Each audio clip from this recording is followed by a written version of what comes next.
Si Senator Soto, misplaced yung kanyang reaction. Well, number one, nandadamay siya. Kasi siya yung kinakasuhan, hindi naman yung iba. Pero ang sinasabi niya, paano naman sila? They also express the same opinion. So what does he mean by that? Does he mean na, dapat sila din kasuhan? Or wag niyo akong kakasuhan kasi hindi niyo naman sila kinasuhan. So, sabi ni Kevin, why po hindi na fa-filean ng disbarment si Luisto for obstruction of justice dun sa pagtago sa asawa niya? Well, ito yung tanong ko sa inyo. Bakit hindi kayo nagfa-file? You know why? Because anybody can file. Lalong-lalo na, nakita mo yung statement ni Congresswoman Luisto.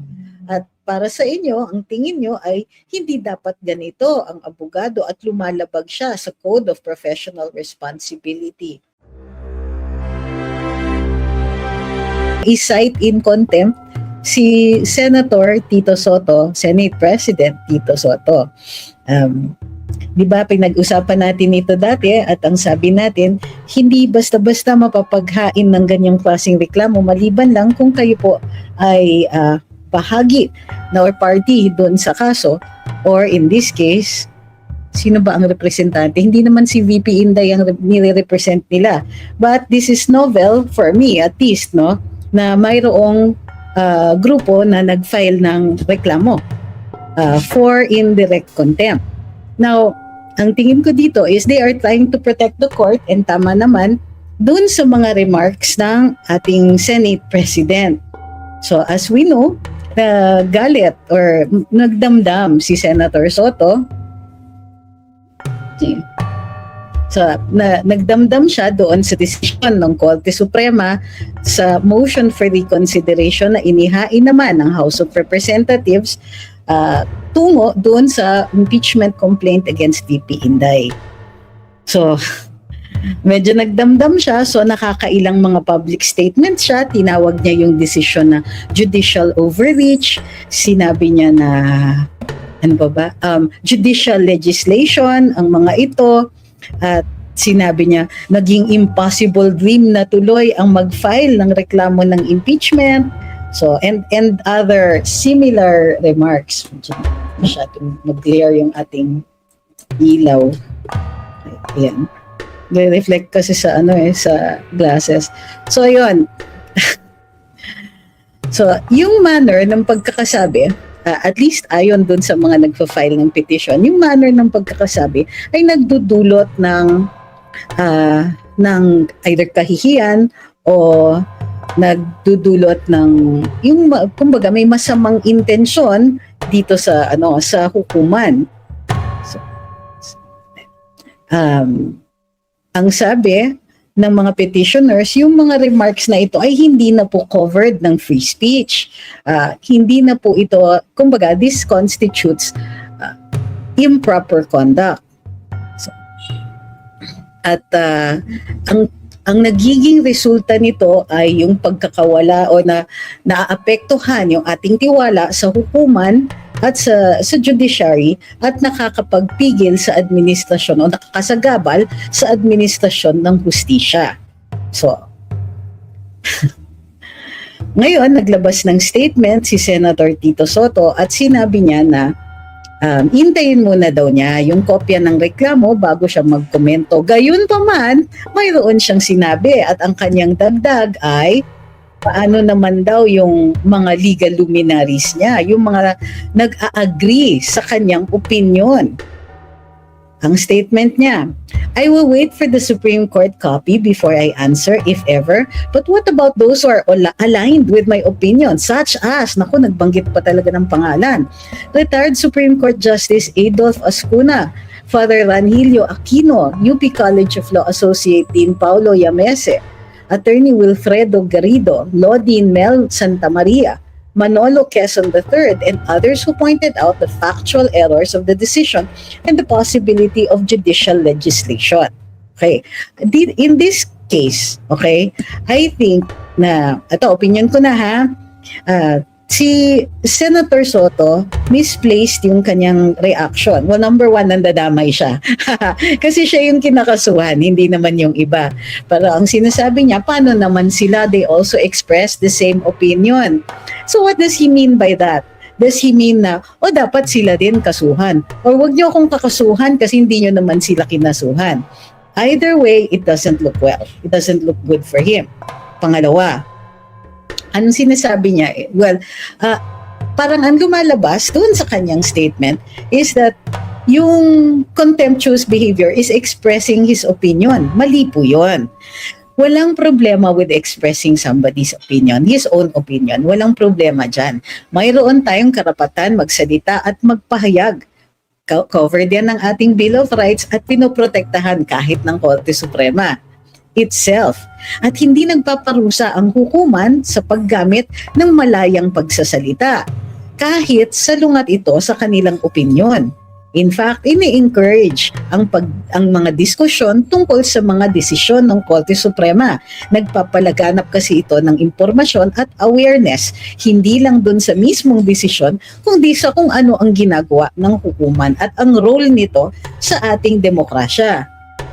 Gayunpaman, kapag ang mga salita ay sumusobra na at nagbibigay ng kahihiyan sa hukuman o sa mga mahistrado nito, o nag-e-encourage na mawalan ng tiwala ang mga tao sa hukuman, sa mga mahistrado at sa hukuman mismo. Matagal na natin sinasabi, nakakaunti lang po talaga ang sandata, o hindi kakaunti, ang sandata ng Korte Suprema. Isa sa kanilang inaasahan ay yung tiwala ng lahat na sila ang ginagampanan nilang role ang mag-decide ng mga cases at mga kontrobersiya na inihahain sa kanila. Okay. It relies primarily on trust. Ang executive may sandata. Kanila ang hukbong sandatahan, kanila ang mga pulis, kanila ang law enforcement. Ang legislature naman, kanila ang pera. Meron silang hawak sa budget. Ano ang hawak ng hukuman?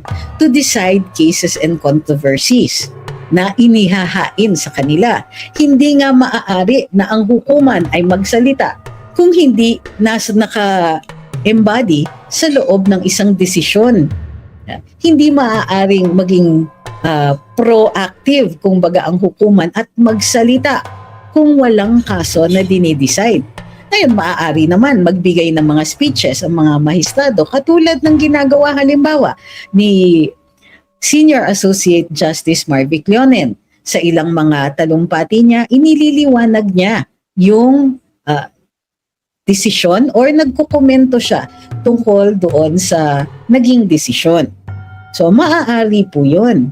Pero, ang hindi ni-discourage ng saligang batas through the decisions of the Supreme Court ay huwag pahinain yung hukuman.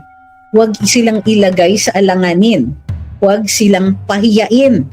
Nang sa gayon, hindi bababa ang tiwala ng mga tao. Ngayon, halimbawa, may mga nagrereklamo, bakit ang bagal-bagal nila, etc. These are factual errors. Ito po ay yung sa bunga yan ng hindi pagkakaintindi ng role ng hukuman. So, it's not necessarily, kumbaga, it is still covered, it is still protected speech, pero kapag tumawid na yan sa pagbibigay kahihiyan, pagdadala sa hukuman ng kahihiyan, kapag nagmumukhang ino-oppress or pinipilit ang hukuman na magdesisyon in a certain way, yan po ay contemptuous behavior. So, at nakakasagabal nga sa administrasyon ng hustisya. So, ang sinasabi ng mga petitioners dito ay lumabis si Senator Soto sa kanyang pagpapahayag ng saloobin niya, ng kanyang sama ng loob. So, bakit indirect contempt at bakit hindi direct contempt? Ang indirect contempt ay hindi mo kaharap ang hukuman o hindi ka party doon sa kaso. So si Senator Soto ay hindi nga party, nasa Senado sila. Ang partido dito sa kasong ito ay ang House of Representatives. Indirectly, it is the Senate. However, kung i-consider na partido sa kaso ang Senado, kasi nga may order ang hukuman na, Senate, hindi nyo na pwede itong ituloy dahil nga ang proceedings sa House of Representatives ay void ab initio, ay void dahil lumabag sila nilabag nila ang karapatan ni VP Inday sa kanyang due process. Okay. So, ano ang parusa sa contempt? Well, that will be up to the court. Pwede po yung kulong, pwedeng fines, at pwede ring admonition. Kapag may mga instances, halimbawa, yung kay Chel Jokno, na hindi pala niya kilala ang sarili niyang mga kliyente at humarap siya sa hukuman doon sa kaso ng mga fisherfolk at West Philippine Sea.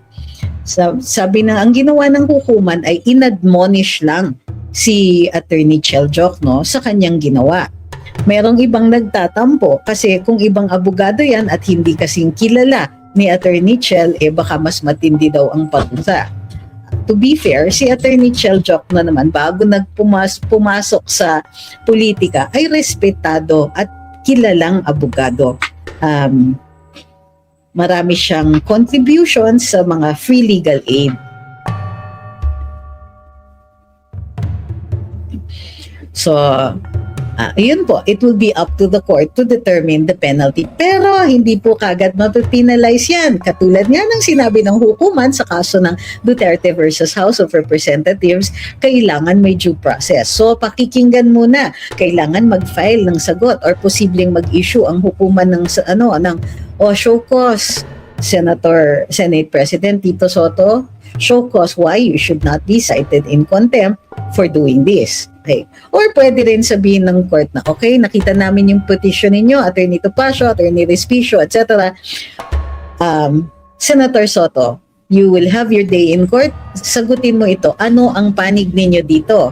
Ano ang sinasabi mo at ano yung pakay mo dito? Can Tito Sotto say na, nag-rely ako dun sa aking mga legal luminaries? Yes, he can say that. And the court can take into consideration the fact that he is not a lawyer and that he is a layman. Gayunpaman, pwede pa rin, it could also go the other way. Pwede rin sabihin na, sumobra ka kasi. So, these are, how do you call this? Very interesting times. Ika nga. Bakit interesting? Parang yun parang sumpa yun ng mga Chinese. May you live in interesting times, sabi nila. Well, interesting could also mean na iba-iba. Kumbaga, interesting kasi ang daming nangyayari sa'yo, good and bad. Okay, ito na naman yung mga tanong. Bakit hindi kinakasuhan? Okay. So sabi ni Kevin, why po hindi na fa-file ng disbarment si Luis for obstruction of justice dun sa pagtago sa asawa niya? Well, ito yung tanong ko sa inyo. Bakit hindi kayo nagfa-file? You know why? Because anybody can file. Lalong-lalo na, nakita mo yung statement ni Congresswoman Luisto. At para sa inyo, ang tingin nyo ay hindi dapat ganito ang abogado at lumalabag siya sa Code of Professional Responsibility ng mga abogado. You can actually file that case. Okay? Sabi ni Soft Tides, buti nga kay Sotto, taking cheap shots at the court is fun until the rule of law answers, and it never answers gently. Nice. Well said, well said. Maraming salamat sa mga TikTokers natin na nagpapadala dito sa ating towards our gift goals. Uy, Valentine's Day bukas. Marami. Tap naman dyan para lumabas yung mga hearts. Okay. Sabi ni Jess, what can you say about the revelation of Kong Egay Erice and the conversation between Yusek Adrian Bersamin and PPBM? We actually talked about that the other day. Wala kaming live yesterday. And it was actually a topic. If you want to have a look at our YouTube channel, andun po yun the day before yesterday. So, it raises certain questions, but ang sinasabi nila is the source is Congressman Leandro Leviste, who has declined to affirm or deny. So, it raises issues of the possible violation of the Data Privacy Act, possible violation of the Anti-Wiretapping Act, and so on. However, given that these are under an possible impeachment trial, posibleng i-allow yun. So, the question na lang is, is why did this not persuade the other congressmen into reconsidering their vote to dismiss the impeachment of the president? Hi, Miss Mara.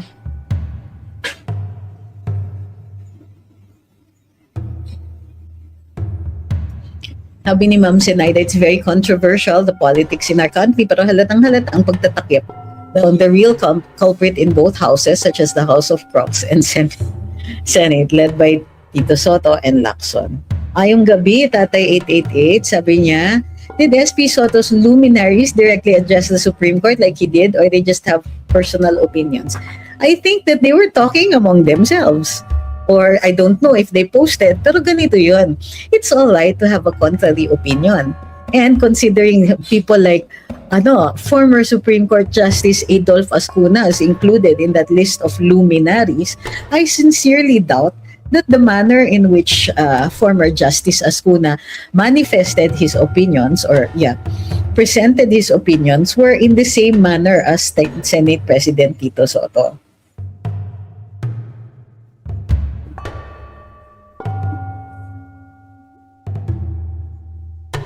Pwede bang ma-ethics complaint si SP Soto? Of course, pwede naman po. But we cannot guarantee na magsasucceed yan, ha? Because sino ang boboto? Mga senador din. Sino ang mayorya? Kaya nga siya Senate President eh. Gayun pa man, yes, it's worth a shot. Sabi ni Attorney Bill, that would be a first, I think, if the Supreme Court cites a sitting senator in contempt. Good evening. Oy, advanced happy Valentine's. Hi.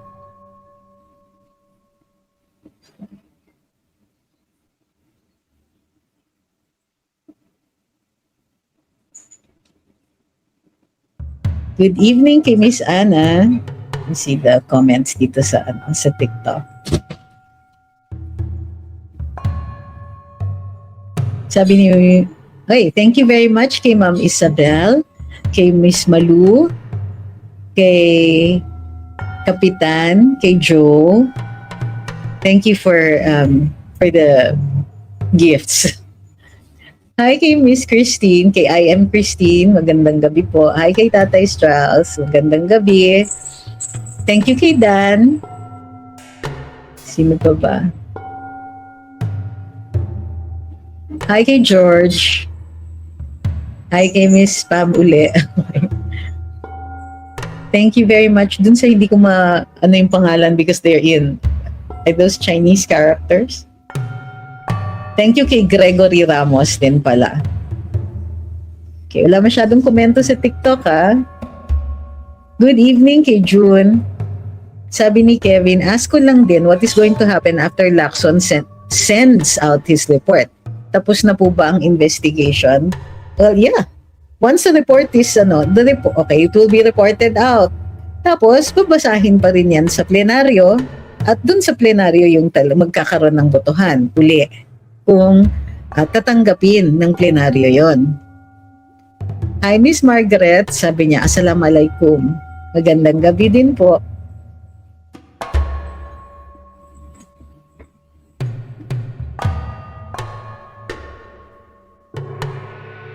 See.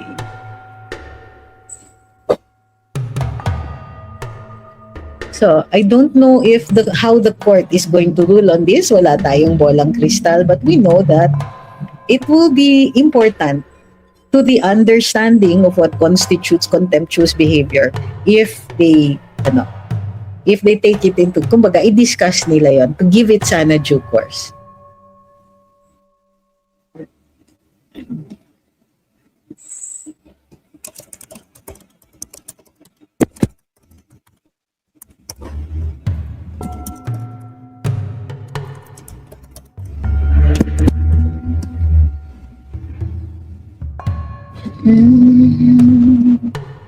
Okay. So, okay, other people are bringing this up, so let's discuss it. Si Senator Vicente Soto Sr. in 1949 was found guilty of indirect contempt by the Supreme Court. dahil yung mga remarks niya where he called the court incompetent and narrow-minded. After a decision involving the Soto law, he was fined 1,000 pesos, and in 1949, malaki yon, and faced potential disbarment. Okay? So, ayun, yes, sabi nga nila, history repeats itself.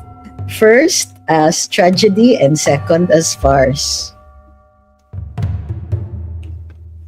Sabi ni Shira, pwede siya makulong po ng 6 months or fine. Up to 6 months po. It will depend on the court. Sabi ni Ma'am BM, nakakatawa si Tito Soto. Imagine sinabihan na kulang sa kaalaman ng batas ng Kongreso si Senior Associate Justice Leonen. Kung apo ko yan, baka ikahiya ko yan. Just like kay Lola Laila, wag niyo po ako i-bash, di kami close. Sabi ni RC, may grounds din ba ang pagsabi ni Tito Sen na dahil sa nangialam ang Supreme Court, kailangan na mag-chacha? Of course not.